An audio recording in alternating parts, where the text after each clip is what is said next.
The Plum in the Golden Vase Embroidery Chongzhen Edition Chapter 89. The widow goes to a new grave on Qingming Festival. And the lady of Yangfu Temple meets her old master. The word says, the life of a beautiful woman is poor. And she sighs that beauty is replaced by red powder. But how much Lois? Could it be that God doesn't care and allows people to choose their own likes and dislikes? She is endowed with a delicate appearance and a full intelligence, but she is sent back with a light heart. If this is not the case, I will not say a word if I ask Chongzhen. It's a pity that the beauty and fragrance of the country can fade away at any time, leaving it buried like this. May I ask where the prosperity is? There are many singing and dancing on the terraces, spring outings on the purple road, evening shows under the green windows, and charming sisters. Frustration in life never concerns the present or the past. Right Tun Shui Luyin. It is said that Yun Yang prepared a table the next day, with paper rulers and the like. The eldest sister wore mourning clothes and sat in a sedan chair. She first asked Mrs. Zhu to come to Chen's house to hold the ceremony. I saw Chen Jingji standing at the door, and asked, "Where is it?" Sister-in-law Zhu said Wanfu and said, "Brother-in-law. You don't know? Your mother-in-law came to burn paper with your father to send eldest sister." Jingji said. He said, "My cock is the one who fucked my mother-in-law. On the 16th day of the first lunar month, I posted the door god. She came half a month late. I came to offer sacrifices after the person was buried." Sister-in-law Zhu said, "Good brother-in-law. Your mother-in-law said that the widow. I don't know if my relative's coffin arrived home, so don't blame me." Just as he was saying this, he saw the eldest sister's sedan landing at the door. Jingji asked, "Who is it?" Sister-in-law Zhu said, "Who else? Your mother-in-law has a bad heart. One of them sent her eldest sister to the house, and the other of them burned paper with your father." Jingji scolded, "Get rid of the prostitute as soon as possible. The wife is dead. What do I want her to do?" Sister-in-law Zhu said, "It's the husband who marries you. Why do you say this?" Jingji said, "I don't want this adulterer. Why don't you go with me?" The sedan bearer just stood still. Jingji kicked him forward twice and cursed, "If you don't carry it with me, I'll break your legs." The hair on the horse temples is all hairy. When the sedan bearer saw him kicking him, he had no choice but to carry the sedan back home. By the time Mrs. Zhu called out her mother Zhang, the sedan chair had already been carried away. Sister-in-law Zhu had no choice but to teach Mrs. Zhang to accept the sacrifice and walked back to reply to Wu Yunyang. Wu Yunyang was so angry that she fainted and said, "What an unreasonable short-lived prisoner. Back then, your family moved into your father-in-law's house to support you for the sake of official affairs. Today, you have turned against your kindness and taken revenge. I only hate that the devil took over the job in the first place. The good boy caused trouble at home. And today he taught me how to be a stinky mouse, and taught him to fart like this." He said to the eldest sister, "My child, you saw it with your own eyes. My father-in-law and mother-in-law are at fault for this. You are his family in life, and you are his ghost in death. I will keep you in my house. Don't be afraid of him if you go tomorrow. I hope he won't take you into the well. He is so courageous. He can't kill anyone. There is no king in the world who can control him." I didn't mention it that night. The next day, a sedan chair was sent to Chen Jingji's house with Diana following. Unexpectedly, Chen Jingji was not at home, so he went to add dirt to his father's grave. Zhang knew the etiquette, so he left his eldest sister behind and said to Diane, "When the official comes home, please pay homage to your parents-in-law, and thank you for the sacrifice. Don't get along with him. He was already drunk yesterday, so that's why. Wait for me to talk to him slowly." On the one hand, he took care of Diana and comforted him. In the evening, Chen Jingji came back from the grave. When he saw his eldest sister, he kicked and beat her and cursed, "Whore, what are you doing here again? You also said that I was eating at your house, and you kept me in many boxes and cages. Because of this, you've earned a fortune in vain. What do I want from you? A slut. Kill me.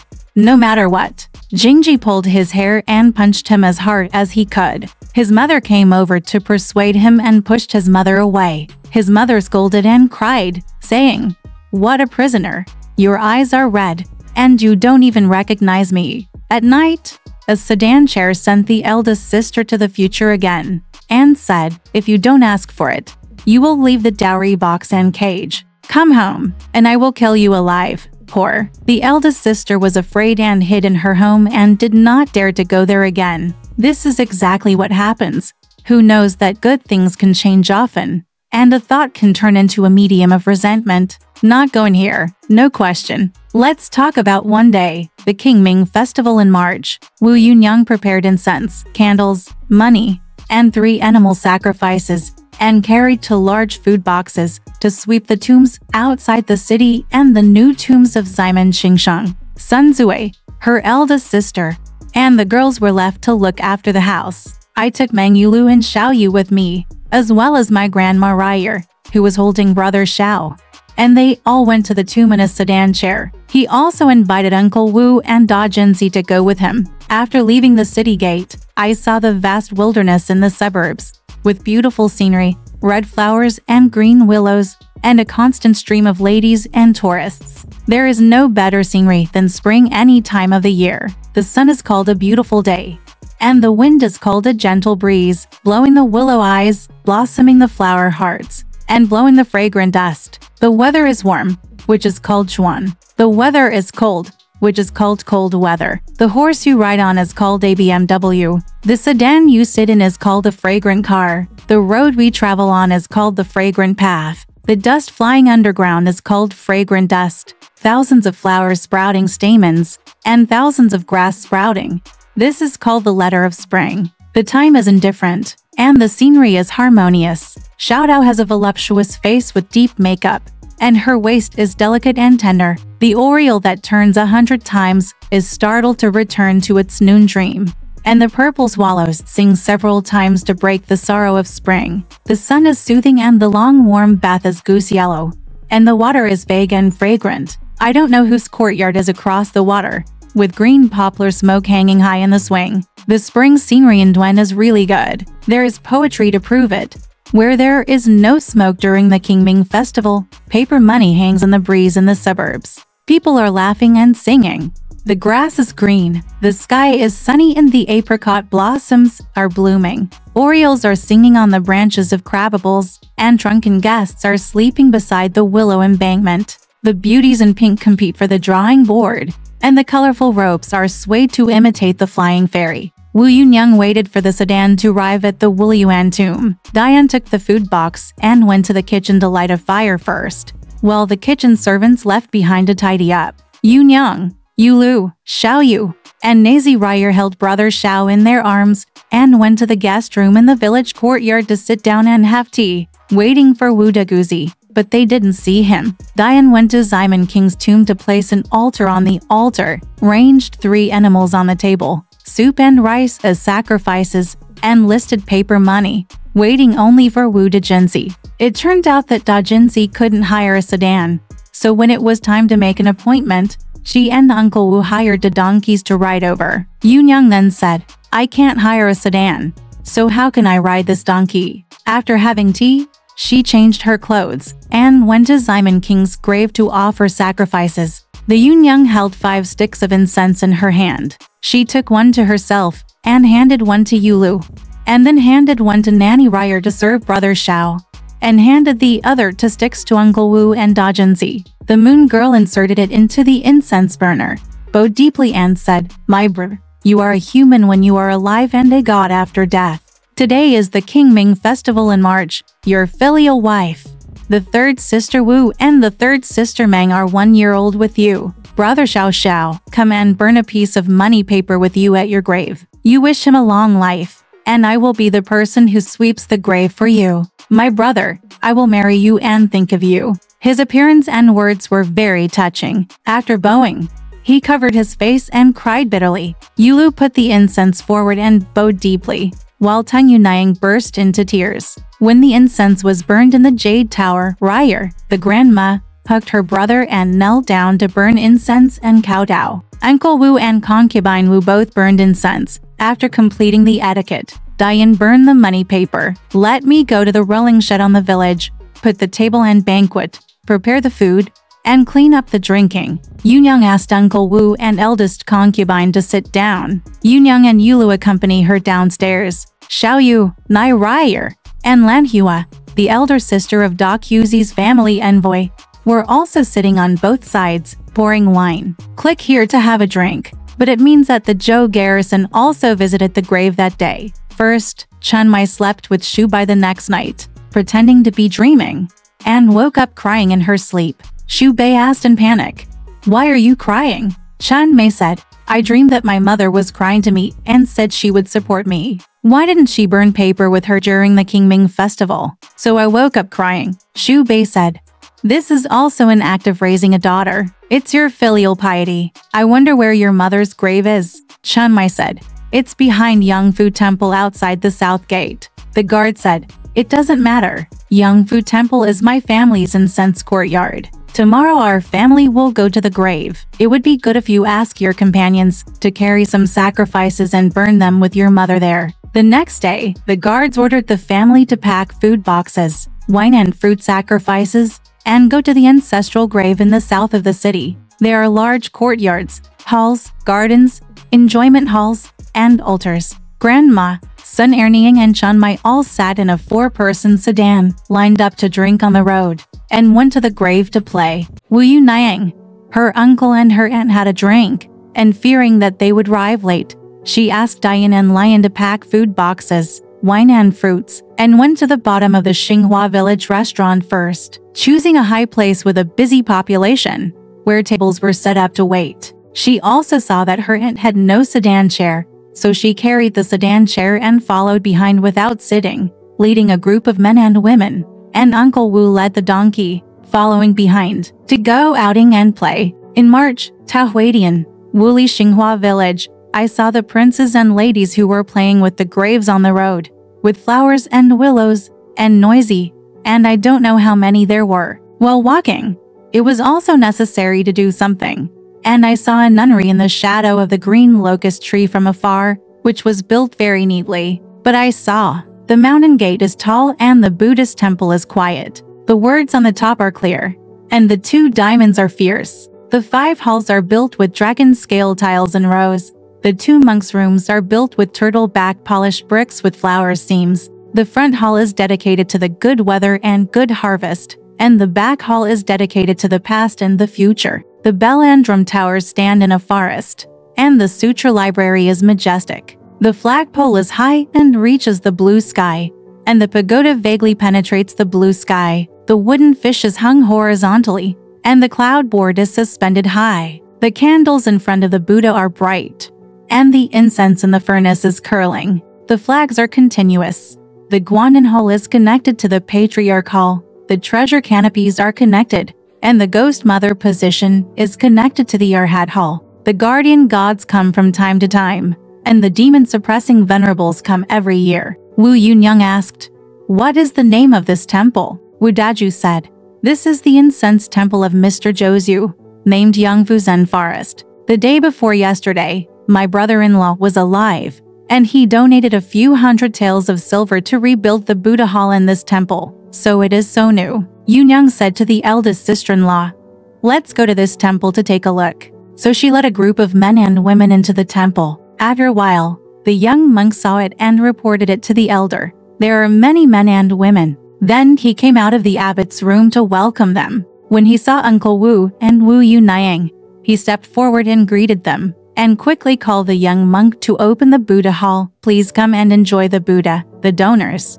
I will serve tea." The young monk opened the door of the hall and led Yunniang and a group of men and women to worship and watch in the front and back corridors, and then went to the abbot's room. The elder quickly ordered tea. Uncle Wu asked the elder's name, and the monk replied, "My Dharma name is Dao Jian. This temple is the incense and worship center of the benefactor, Marshal Zhou. I am honored to be the elder of this temple. I am in charge of hundreds of monks in the quarter. There are also many wandering monks in the meditation hall behind. They often sit in meditation and repay the merits of donors from all directions." While setting up food in the abbot's room, he asked Yunniang, "Please sit down, Bodhisattvas." Yunniang said, "We should not disturb the elder's temple." At the same time, he took out 5 coins and asked Uncle Wu to give it to the elder to burn incense in front of the Buddha. The monk greeted and thanked him, saying, "I don't have much to offer you. Please sit down for a while. I'll just prepare some tea."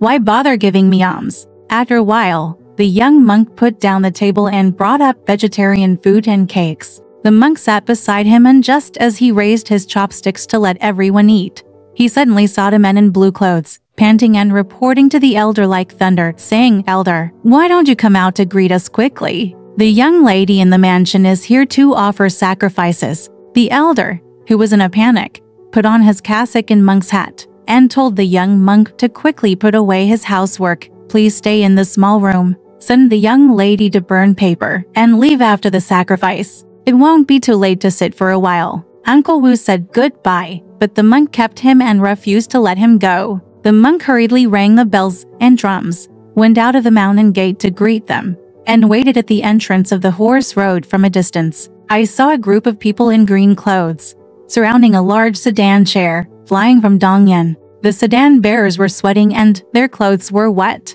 The elder bowed and clasped his hands and said, "I didn't know that the young lady was coming. I should have received her from afar. Please forgive me for being late." Chun Mei replied in the sedan chair, "Come up, elder." The servants had already set up the altar and paper money at the Jinlian tomb behind the temple. Chun Mei's sedan chair arrived, but she didn't go to the temple. She got off the sedan chair in front of the Jinlian tomb under the poplar tree behind the temple. The green-clothed people on both sides served. Chun Mei came to the tomb calmly, placed incense, bowed 4 times, and said, "My mother, today Sister Pang came to burn paper money for you, so that you can go to heaven for good and use money for suffering. If I had known that you died at the hands of your enemies, I would have married you to my house and lived with me. I have delayed you, and it is too late to regret." After saying that, she ordered the servants to burn the paper money. Chun Mei came forward and burst into tears. Wu Yunyang was in the monk's room. She only knew that the young lady from the house had come. The elder went out of the mountain gate to greet her, but she didn't come in. She asked the young monk, and the young monk said, "There is a sister of the young lady behind this temple. She was buried recently. Today is Qingming festival, and she came to sweep the tomb and burn paper." Meng Yulu said, "I'm afraid it's Chun Mei who came. She can't be seen." Yunyang said, "What sister died and was buried here?" She asked the young monk again, "What's the surname of the young lady in this mansion?" The young monk said, "Her surname is Peng. The day before yesterday, she gave the elder 4 or 5 taels of money to chant sutras for her sister and recommend her to heaven." Yulu said, "I heard her father say that Chun Mei's maiden name is Peng, and she is called Peng Daji. Could it be her?" As they were talking, the elder came first and told the young monk, "Look, good tea." After a while, the sedan chair was carried into the second door of the abbot's room and then got off. Yunyang and Yulu and others looked out from the curtain of the monk's room to see what kind of young lady she was. When I looked closely, it was Chun Mei, but she was taller than before, with a face like a full moon, dressed in powder and jade, wearing a crown on her head piled with pearls and jade, with a phoenix hairpin half removed, wearing a red flowered jacket, a white and colorful skirt with emerald and gold threads, and walking with jingle bells, which was much different from before. But I saw, the bun was high and the phoenix hairpin was half removed. The bead rings were hanging low on the ears, and the golden hairpins were dragged behind the phoenix hairpins. The red embroidered jacket set off her jade-like skin, and the golden lotus was reflected under the emerald skirt. When she moved, the jade jingle bells rang on her chest. When she sat down, a burst of musk and orchid fragrance wafted into her nose. The powder was on her neck, and the flower ornaments were cleverly attached to the tip of her eyebrows. Her behavior was amazing. Her appearance was more beautiful than a secluded flower. Her appearance was elegant, and her nature was as gentle as an orchid. If she was not born in the Qi Pavilion, she must have grown up in the Lanfang. She was like a fairy from the Purple Palace leaving the blue sky, and like a fairy from the Rui Palace descending to the mortal world. There was only one public chair placed above the elder, and Chun Mei sat on it. After the elders had finished their visit, the young monk brought tea. The elder handed over the tea and said, "Today, I didn't know that the young lady was coming here to offer sacrifices. I failed to welcome her. Please forgive me." Chun Mei said, "There are many elders who have been asked to chant sutras and pray for the deceased on other days." The monk said, "How dare I? How can I repay my benefactor? I have been blessed with a lot of money. I have invited 8 Zen monks to prepare a temple. And we read sutras and prayed for the deceased for a day. In the evening, I also filled some of the old lady's treasury with incineration. After the temple was completed, I sent the 2 housekeepers to the city and report to the young lady. Chunmai drank the tea, and the young monk took the bell. The elder was only busy talking to Chunmai, locking Wu Yunyang and the others inside, and it was difficult for them to come out. Yunyang was afraid that it would be late, so she asked the young monk to invite the elders to come and get up. The elder refused to let her go, and came to the abbot to report to Chunmai. I have something to tell the young lady. Chunmai said, the elder has something to say, just say it. The elder said, just now there were a few ladies who came to visit the temple to celebrate, and they didn't know the young lady was coming. Now they want to go back, and I don't know what the young lady thinks. Chunmai said, why don't you invite her to meet you, elder? The elder hurriedly came to invite her. Wu Yunyang refused to come out again, and just said, elder, please don't see me. It's getting late. We'll take our leave. Seeing that he accepted her alms, but didn't treat her well, the elder felt very upset and kept urging her. Wu Yunyang, Meng Yulu and Wu Dejinzi couldn't resist, so they had to come out. When Chunmai saw them, she said, it turned out to be the 2 ladies and Dejinzi, so she asked Dejinzi to come in first, and bowed her head in a gorgeous manner. The panicked eldest sister-in-law returned the greetings without stopping, saying, sister, you are not the same as you were before. It's killing me. Chunmai said, my dear eldest sister-in-law, how can you say that? I am not that kind of person. The superior and the inferior should follow the natural etiquette. After paying respects to the eldest sister-in-law, she then kowtowed to Yunaying and Meng Yulu, lighting candles. Yunaying and Yulu also wanted to return the greetings, but Chunmai refused. She helped them up and kowtowed for times, saying, I didn't know you were here. If I had known, please come out to see you. Yunaying said, sister, since you left home and lived in the mansion, I have always been rude to you. Don't blame me. Chunmai said, good grandmother, I am from a different place. How dare I blame you? She saw the wet nurse Rui holding Xiao Jie and said, brother has grown up so much. Yunaying said, you and Xiao Yu come here and kowtow to me. Rui and Xiao Yu came over with a smile and kowtowed to Chunmai. Yunaying said, sister, please accept their greetings. Chunmai took off a pair of gold-hatted silver hairpins from her head and put them on Xiao Jie's hat. Yunaying said, thank you for the hairpins. Sister, why don't you say hello to me? Rui held Jie and really said hello to Chunmai, which made Yunaying very happy. Yulu said, sister, if you didn't come to the temple today, how could we meet each other? Chunmai said, it's because my mother was just buried behind this temple. I was in his care, and he has no relatives. How can I not remember to burn a piece of paper for him? Yunaying said, I remember that your mother died several years ago. I didn't know she was buried here. Meng Yulu said, Auntie, you don't know what Sister Pang said.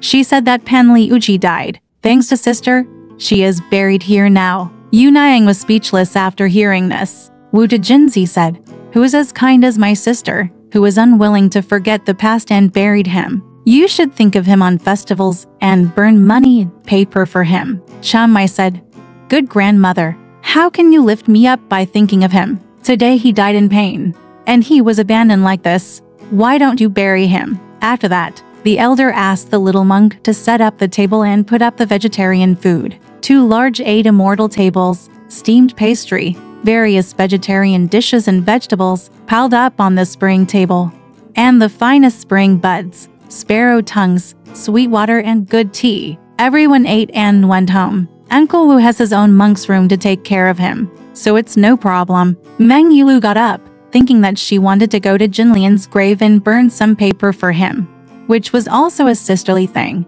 Seeing that Yunaying didn't move, she took out 5 cents of silver and asked the little monk to buy paper. The elder said, Madam, you don't need to buy it. I have gold and silver paper here. Take some and burn it.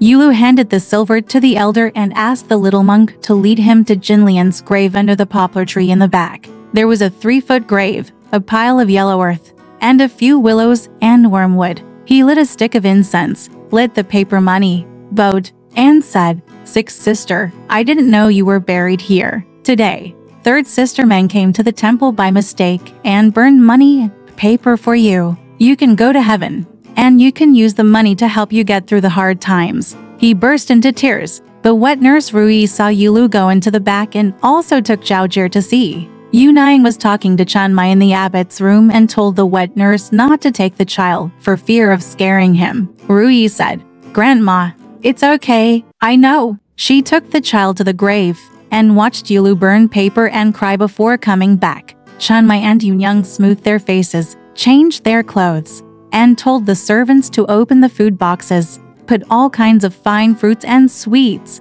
dishes and snacks into the boxes, set up to tables, and poured wine from the cloth steamer, and used silver bells and tooth-shaped chopsticks. They invited Jinzi, Yunyang, and Yulu to sit upstairs, and he took the main seat to accompany them. Nazi and Xiao Yu sat on both sides. Uncle Wu put another table in the monk's room. While they were drinking, they suddenly saw the servants in green clothes coming, kneeling down and reporting, "The master is in Xinzhuang, and he sent me to invite the young mistress to watch the acrobatics. The eldest and second mistresses have gone, please go quickly." Chen Mai said calmly, "You go back." "I know." The two agreed, but did not dare to go, and waited downstairs. The eldest and Yu Niang were about to get up, saying, "Sister, don't disturb us. It's getting late, and you have something to do, so let's go." Chen Mai was not willing to let go, and she asked her attendants to bring a big bell to persuade them.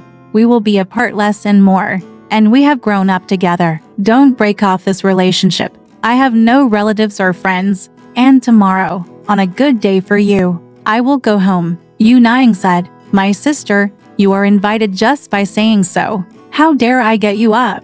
I will go to see you in one day." After drinking a cup, Yu Niang said, "I have drunk the wine, and your eldest aunt has no sedan chair. It's very late, so it's not easy to go." Chen Mai said, "The eldest aunt has no sedan chair. I have a small horse here. Let's take one for you to ride and go home." The eldest aunt refused again and again, and then she left, packing up and getting up. Chen Mai called the elder and asked the servant to take out a large piece of cloth and 5 cents of silver for the elder. The elder thanked them and escorted them out of the mountain gate. Chen Mai said goodbye to Yunyang, watched Yunyang and Yulu get on the sedan chair, and then he also got on the sedan chair. The two went their separate ways, and a group of people followed Ming and shouted, heading to Xinzhuang. It is just like this, leaves still have a time to meet. How can people not have a time to get lucky? Alright, this part of the story ends here. Want to know what happened next? Let's listen to the breakdown next time.